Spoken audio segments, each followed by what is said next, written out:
Watoza ushuru wote na wenye dhambi walikuwa wakimkaribia Yesu wamsikilize. Mafarisayo na waandishi wakanung'unika wakisema, mtu huyu huwakaribisha wenye dhambi, tena hula nao. Akawaambia mfano huo akisema, mtu mmoja alikuwa na wana wawili. Yule mdogo akamwambia babaye, Baba, nipe sehemu ya mali inayoniangukia. Akawagawia vitu vyake. Hata baada ya siku si nyingi, yule mdogo akakusanya vyote, akasafiri kwenda nchi ya mbali, akatapanya mali zake huko kwa maisha ya uasherati. Alipokuwa amekwisha tumia vyote, njaa kuu iliingia nchi ile, yeye naye akaanza kuhitaji. Akaenda akashikamana na wenyeji mmoja wa nchi ile, naye alimpeleka shambani kwake kulisha nguruwe. Akawa akitamani kujishibisha kwa maganda yaliyokula nguruwe, wala hapana mtu aliyempa kitu. Alipozingatia moyoni mwake, alisema, ni watumishi wangapi wa baba yangu wanaokula chakula na kusaza, na mimi hapa ninakufa kwa njaa.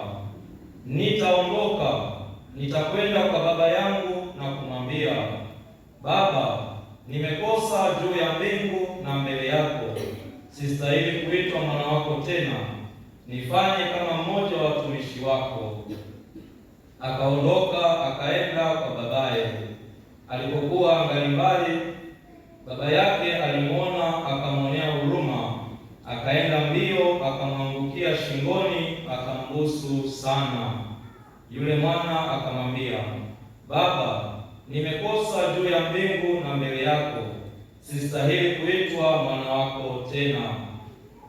Lakini baba aliwaambia watumwa wake, lileteni upesi vazi lililo bora, mkamvike, mtieni na pete kidoleni na viatu miguuni.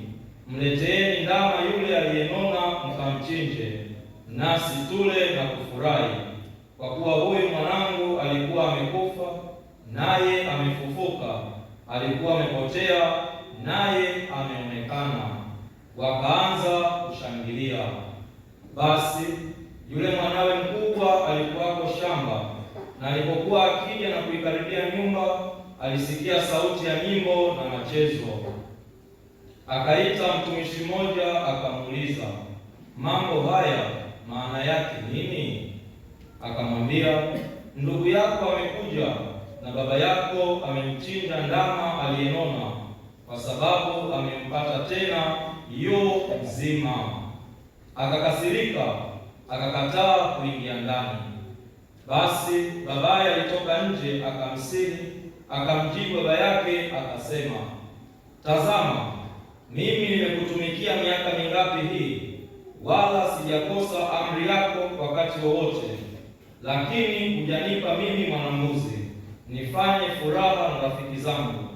Lakini alipokuja huyu mwana wako aliyekula vitu vyako pamoja na makahaba, umemchinjia yeye ndama aliyenona. Akamwambia, mwanangu, wewe u pamoja nami siku zote, na vyote nilivyo navyo ni vyako. Tena kufanya furaha na shangwe ilipasa, kwa kuwa huyu ndugu yako alikuwa amekufa, naye amefufuka; alikuwa amepotea, naye ameonekana. Neno la